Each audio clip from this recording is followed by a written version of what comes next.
finished the physical work today. We took pads off. Just I think the guys, first of all, being game 8, and this is a tough physical stretch. It's important that we pay attention to their recovery, and for us to get the result we want Saturday, we got to make sure we're mentally ready, but also physically ready. And I think part of that is, again, giving them some back half of the season recovery time. So I thought they handled that well. I think the week's been good. I know that they're going to be emotionally ready to play. And ultimately, the game will come down to us being opportunistic with opportunities to make plays in all 3 phases. And really needing our best, most coordinated effort to put pressure on a good opponent. And again, I think both teams will be emotionally engaged in the game. We're gonna need a great, focused effort and execution to have a chance. So with that, I'm happy to open for questions. There were a lot of guys on the availability report yesterday. Any you're particularly concerned about? No, I think we've pretty much gotten guys back into practice. Colby Taylor's a late addition. He's got a back that's flaring up on him, so we'll see how that responds over the next couple of days. But on the whole, I think we're in pretty good shape that way, and the guys that have needed to get practice time have been able to do that. So I'm feeling good about it. They've got one of the better tight ends in the country, and obviously tight ends have given you guys some issues at times. How do you guys improve there against a really good player? Well, you got to pick and choose, right? Because it's a little bit easier when maybe that's the guy that's featured or that's the guy that they run the offense through. But there's 3 other guys on the field with them that are also very capable, and you can't spread yourself thin and allow for the ball to go up to one of their fast receivers while you're trying to take the tight end away. So obviously we're aware of them, and I think when you play man, you got to understand where your help is and understand what your leverage is, and when your leverage in zones, obviously we need to have great depth in our drops and vision and break off the quarterback's shoulder. But it's really more about us executing what we do, and nothing that is specifically designed to eliminate him as a threat, because the minute you start to design around him, you're going to leave one-on-ones with some really explosive players that I think can put you at a disadvantage really quickly. Obviously, you guys have stepped up in his absence, but what does having Langston back do for you, particularly against the good tight end room? Langston's a captain and a leader, and he sets a tone for us in his prep, and obviously the guys respond really well to him and his competitive spirit. So there's a huge, I think, piece having him back involved, and hopefully we get as many snaps as we need out of him. I think we always got to pay attention to how that ankle responds, and there's going to be some need to I think to get him additional rest, maybe where we would have leaned on him through the course of the entire game, but to get him in and out a little bit early to just see how it's responding. But yeah, it's great to have him back, and I think against a physical line and good tight ends and explosive run game, having him as a part of our run wall is really important. Coach, you guys got the ball first against Alabama, marched down the field, set the tone for the game, and obviously defensively got the interception from Fontenette. But is that a focus every week? Is that a focus this week? Is getting the ball first and starting fast, obviously, as you mentioned? Well, we always defer. We've not had a lot of success at the coin toss, so we haven't started fast that way. But you defer to get the extra possession, and you try to double up on that at the end of the half, which actually we did really well against Ball State. We just weren't able to capitalize on it. If you're getting the ball first, then yes, the focus is trying to get points. I think that's a huge. And this we talked about. I believe it was the Kentucky game, but like that idea of breaking serve, but you go down and you score. That's a statement, and that's a great starting point for a game that can follow that as a tone setter. For us in this game, starting fast is important because you want at some level try to get a lead where, you know, you're forcing them to have to throw the ball and to deviate from the run game. I think they're going to be patient in the run game, but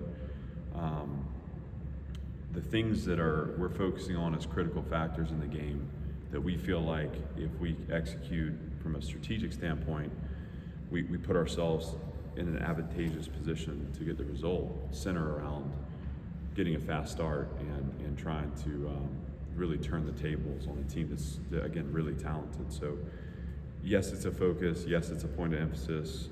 Yes, it's important. And hopefully we're going to be able to do that. If we're not, then, you know, we gotta battle and adjust and adapt as the game requires us to. With how important it is for the way that you guys play to have a lead, would you consider taking the ball first if you wanted the toss? We've talked about it, and we've looked at kind of what the analytics say around just predicting success. And I think a lot of times it's what you do with the first possession that on either side, whether you generate a stop or whether you score a touchdown, that ultimately has an impact on the outcome of the game. I still think the potential of gaining that possession in the second half after you've had a chance to see, you know, what the plan is, the opponent's strategy, and also the potential of creating two possessions at, you know, with a drive at the end of the first half. To me, that's the optimal strategic approach, and so that's what we do.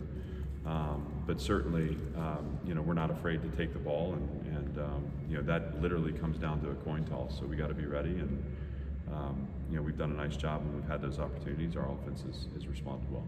How important of a recruiting weekend is this for you guys, and how much does it maybe help to kind of strategically be able to deploy game day visits as more of a tool than in past years in terms of the excitement and all that stuff?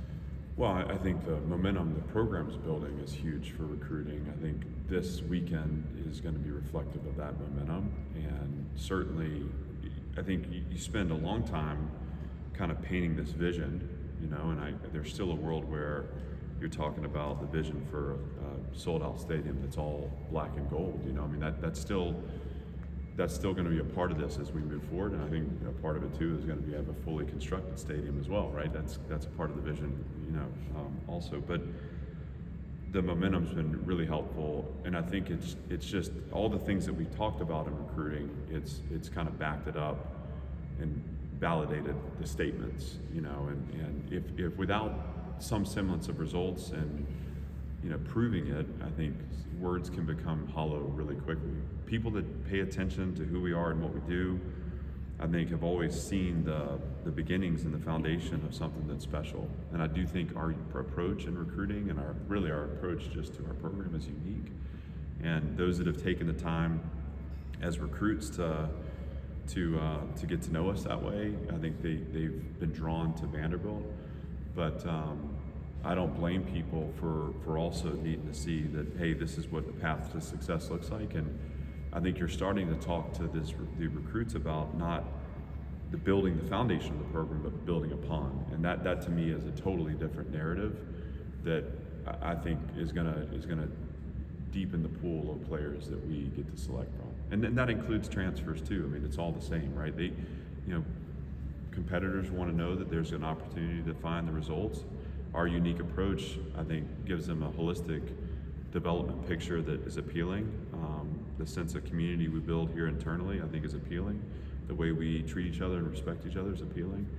The fact that we're getting results through that process is going to draw people in, and this weekend's a great opportunity to put that on display. How important is it for you to capitalize on what you've done on the field on the recruiting trail? Well, it's important. I think in some ways, you know, you know, everyone's paying attention, so you get the benefit without having to try really hard. You know, recruiting's a lot harder when you don't have that momentum, and you are selling a vision. Like right now, we're living the vision. So, you know, that doesn't mean we're entitled to something on Saturday in terms of result, and it doesn't mean that, you know, the final stretch of the season isn't going to be really hard for us. We have to go earn the right to continue to play, but people can see the fruits of the labor and the investment we put into this point. They can see it. So that's exciting. They're excited. Again, I think for so many, they've looked at us and said, we really like this program. We really like these people. I can see myself there. I can see my son there. You know, it's Nashville, it's a top 15 school, it's the SEC, it's all those things, right? But we need to be able to show that we can drive results. And you know, we've been able to do that to this point in the season. It's a lot of excitement, and it's certainly helpful. Coach, it's a little random, but you've seen some short angled kickoffs that has affected some return teams that have started opponent's field position inside their own 10 at times, 15. What goes into that decision on the call? Obviously, Coach Lepack's the coordinator there, but what goes into that, and is that a look every time, or what? I'm just interested in that. Well, some of those are called, and some of those are just the way the foot hits the ball. It's like, I don't play a lot of golf, but sometimes I hit it the right way and sometimes I hit it the wrong way, you know. So I think if you cover the right way, when you get it into the corners or into dead space, obviously it gives you a great opportunity to down the ball inside the 20. I believe it was the Missouri game, we actually kicked it into some space and created a backed up sequence there. So we do have the ability to do that. Yeah, sometimes it's just a matter of how it comes off the foot, and you got to cover it the same way every time. I think Brock's really stepped up with respect to, you know, I thought his touchbacks in the Ball State game were huge. So it's exciting to see that part of his game developing also. But sometimes part of the strategy, sometimes it's just chance. If we cover it the right way, those chance, circumstances become opportunities for us to pin the opponent. You guys are at the top of the league in third down conversion rate and converting red zone trips to touchdowns. What about the offense's timeliness has stood out to you? It comes back to staying on schedule and getting into third down and manageables. Obviously, we have a quarterback that can create also, and anytime, I think that's the part of his game that, you know, I really admire is, you know, he's gonna go through his progression and he's gonna find the space throwing the ball, but if it breaks down, he's got a unique ability to extend, and he has extended to find a receiver and he's extended to run. It's really challenging to defend that. So staying on schedule is important. That's the same in the red zone. You know, when you talk about red zone offense, you've got to be surgical in your execution. You got to stay positive in terms of no negative plays. The penalties obviously are crushing. So as we've cleaned up our game that way, I think we've strengthened our performance. You know, last week we weren't as good in the red zone offensively. Some of that's like we had design wins and we just missed, you know, and so like being opportunistic when we have the guys designed open. And then, you know, obviously the penalty we took on the goal line was tough, but that's the formula. So it's all part of the DNA. And when you talk about, hey, what does a game control offense look like? So you talk about the broader strategy of the program. A game control offense is an offense that maintains possession of the ball, which means we have to be able to convert on third down, and you have to stay on schedule to get those third down wins. And it's a team that converts touchdowns in the red zone. You know, so you're going to be methodical in your possession, and you're going to finish with 7, and that's what actually allows that strategy to work. So credit to Tim and his staff and to the offense for putting a design in place and executing at a level that has put us in good positions. And when we do those things, it unlocks performance in the defense too, and that's how we strengthen the team through one.